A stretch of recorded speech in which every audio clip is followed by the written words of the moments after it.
Tonight, young activists participate in global climate strike. And later, updates in the vaping epidemic. Plus, news on the decrease of bird population. Hello and welcome to the MCTV's weekly news update. I'm Claudia Rufa. And I'm Paris Bates. Here are tonight's top stories. This past September 20th, young activists from around the world joined forces in a massive strike referred to as Global Climate Strike.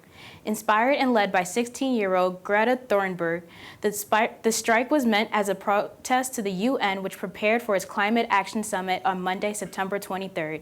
Not only were young people involved, but adults and important companies joined the march as well to ensure that the voices of the next generation were heard in this fight for attention to climate crisis. Last week, on Wednesday, September 25th, CEO of Juul Labs, Kevin Burns, resigned amid what many officials are calling a teen vaping epidemic. Kevin Burns will be replaced by Casey Crosthwaite, an executive from Altria, one of the world's largest tobacco companies. Juul Labs has also suspended all print and digital advertising in the U.S. after the death of 9 people and 530 others have developed lung diseases from using the e-cigarettes. In light of the situation, some states such as Michigan, Massachusetts, Rhode Island, and New York are making efforts to prevent the spread of vaping-related illnesses by placing restrictions or bans on vape and tobacco sales. From the NFL to the MLB, Marist volleyball, and more, here's Ben Pierce with the week's sports update. Thank you and welcome. I am Ben Pierce, and this are tonight's sports updates. The 2019 NFL season is in full swing, and 2 interesting teams faced off for division supremacy in Week 4. The Cleveland Browns defeated the Baltimore Ravens in Baltimore on Sunday, 40-25. Both teams entered the game trying to bounce back from losses. Browns quarterback Baker Mayfield did not live up to the high expectations of the season as he entered Sunday's contest with 6 interceptions and a bottom 5 completion percentage. Baker silenced some of his doubters with a 342-yard performance to take the division lead from Lamar Jackson and the Ravens, who are also up and coming. The Ravens and Browns will meet again on December 22nd in Cleveland and expect even more to be at stake in that matchup. With the NBA season fast approaching, many teams are having their media days where players engage with the local press. New Brooklyn Nets guard Kyrie Irving made his first public appearance since his notorious departure from the Boston Celtics, and some took issue with the comments that broke his silence. Irving cited the passing of his grandfather early last season as the reason he was so distant from his Celtics teammates and for his subpar play at times. However, this being the first mention of his loss caused some media, mostly Boston's, to question his authenticity. Irving also cited how older teams win championships multiple times, which blatantly contrasts with the youth of the Celtics roster. It is sure to be an eventful season for Brooklyn, as Irving will try to lead another young and talented team after failing to do so with Boston. The MLB regular season concluded on Sunday, and the road to the World Series has begun. The exciting one-game wildcard playoff series are set to start on October 1st, when MVP candidate Christian Yelich's Brewers take on a talented Nationals team in the nation's capital. The winner will take on the top-seeded Los Angeles Dodgers in a best-of-5 series, who look to make another deep run after losing the World Series last season.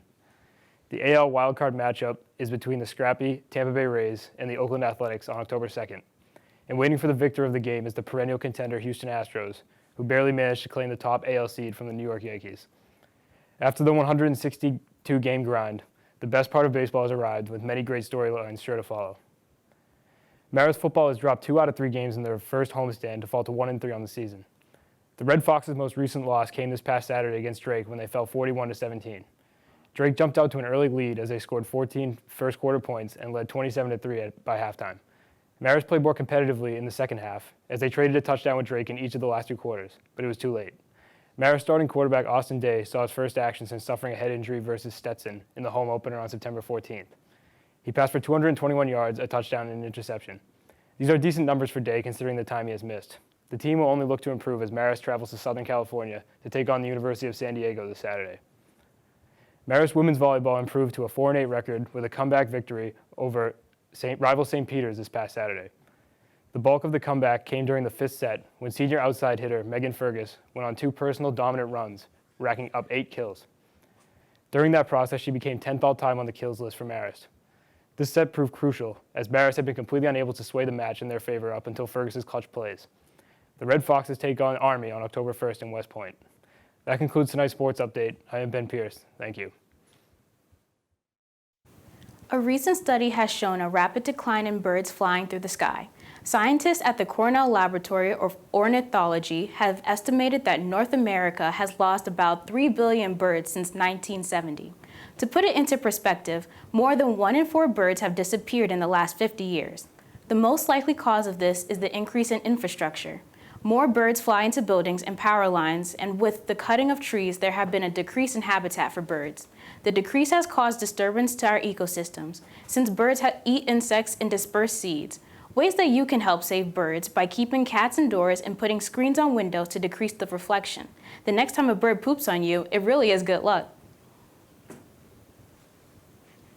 Following the horrific mosque mass shooting this year in Christchurch, New Zealand on March 15th, security company Athena Security has installed and is currently testing artificial intelligence security cameras in the Al Noor Mosque in hopes of combating threats of mass shooters.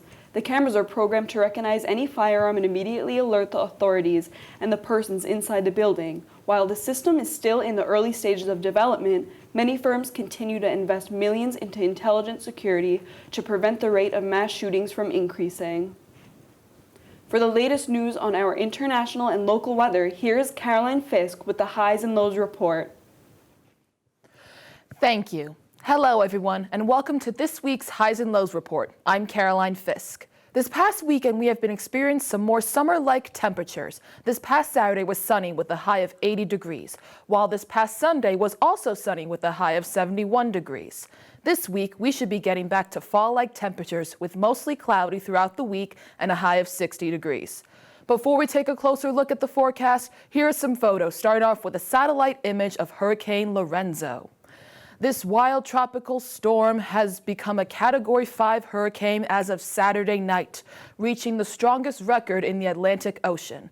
Lorenzo's intensity is unlike anything in hurricane records for the last 8 years in the Atlantic Ocean. Lorenzo is expecting to hit the Azores around Tuesday night or early Wednesday. Lorenzo may also end up in Western Europe later in the week. The winds are expected to go at around 160 miles per hour. This next photo shows how Hurricane Lorenzo is the farthest east in Atlantic Ocean than any other previous 35 category hurricanes that have occurred dating all the way back to the 1920s. Lorenzo became a Category 5 hurricane almost 650 miles farther east than the previous easternmost Category 5 hurricane, which was Hurricane Hugo back in 1989. Thus far, Lorenzo has been the second Category 5 hurricane of the 2019 hurricane season.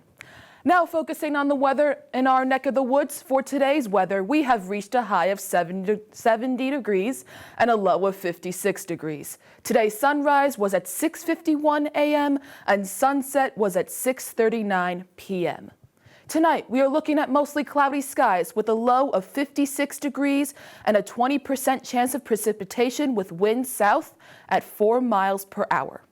Looking ahead for tomorrow, we are seeing partly cloudy skies with a high of 79 degrees, a 20% chance of precipitation, and winds southwest at 10 miles per hour. Now taking a look at the 7-day forecast. We are looking at some fall-like temperatures towards the end of the week. On Wednesday, we have a high of 80 degrees, and that will be the last day for some summer loving. While on Thursday, we will have a high of 58 degrees. From Thursday then on, the highs remains relatively at the same, and it does not go above 70 degrees like it did on Monday, Tuesday, and Wednesday. Get ready for some cuddling up, watching Netflix, and your pumpkin spice lattes. That concludes our weather report for the week. I'm Caroline Fisk. Thank you. This week, the planned Storm Area 51 event was rumored to occur on September 20th. More than 2 million people RSVP'd to the Storm Area 51 They Can't Stop All of Us Facebook event, which consisted of attendees to Naruto Run and enter Area 51 to see them aliens. Around 75 people arrived last Friday morning. Officials say one person was arrested for public urination and another detained near the gate surrounding the military base. Several celebrations have taken place, such as a Bud Light sponsored event, which took place in downtown Las Vegas. Luckily, the crazy people didn't go too crazy. According to a recent survey completed by 800 people nationwide, politics take a heavy toll on one's mental and physical health. Almost every 2 out of 5 Americans have reported to be stressed out, and 1 in every 5 experienced sleepless nights or damaged friendships over political debates. So as the 2020 election approaches, remember to take a break from the constant news feeds every now and then. From the new season of Downton Abbey to Sam Smith's recent social media statement, here's Alexis O'Sullivan with everything you need to know in this week's entertainment. Thank you. Hello everyone and welcome to this week's Entertainment Report. I'm Alexis O'Sullivan. John Krasinski's latest Instagram post revealed the sequel to A Quiet Place is finished filming. He starred in and directed the first movie and has returned in his role as director for the second. The movie is especially close to our hearts here at Marist because filming took place right over the river in New Paltz. The film was not originally intended to have a sequel, but Krasinski was inspired to take the story in a new direction. There are no details yet about who will reprise their role or what the plot will be, but we're hoping to find out more as the March 20th release date approaches. Authorities have released that a second man was arrested in connection to the death of rapper Mac Miller. 36-year-old Ryan Rivas from Arizona was charged with 2 weapon counts and drug possession. He has not entered a plea and is being held on $50,000 bail. Police have not yet revealed the direct role that Rivas had in Miller's overdose. Earlier this month, 28-year-old Cameron Pettit was charged with selling drugs to Miller after his death. Miller, whose real name was Malcolm McCormick, was often open in his music about his struggles with depression and drug use. His cause of death was ruled to be an accidental overdose due to counterfeit oxycodone laced with fentanyl. Jennifer Lopez walked the Versace runway at Milan Fashion Week in a recreation of her iconic Grammys dress from 2000. The original dress was so popular that Eric Schmidt, president of Google, revealed that it is what inspired Google Images. Prior to this, Google searches were limited to texts with links, but after JLo's green dress became one of the most popular searches, they realized images were necessary. The 2019 version still features the same plunging neckline and green leaf pattern, but was also updated with cutouts at the waist and no sleeves.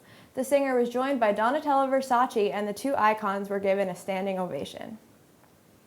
Superhero fans are rejoicing at the announcement that Sony and Marvel have reached a new agreement that has allowed Spider-Man back into the Marvel Cinematic Universe. The next MCU-related film has a release date of July 16, 2021. Sony will also continue its unrelated Spider-Man spin-offs, with Kevin Feige, president of Marvel Studios, saying you never know what the future will hold regarding the 2 separate Spider-Man storylines. It is possible he is alluding to a crossover between the different Spider-Man universes, but only time will tell. Well, that concludes our entertainment report for the week. I'm Alexis. Thank you. This past weekend was Family Weekend at Marist, and the college planned a fun-filled schedule from Saturday morning until Sunday night. There were riverboat cruises, escape rooms, and trips to a nearby orchard. The beautiful weather made the weekend especially better as many took a stroll over the walking bridge, located right outside of campus. The weekend ended with a farewell barbecue and fireworks.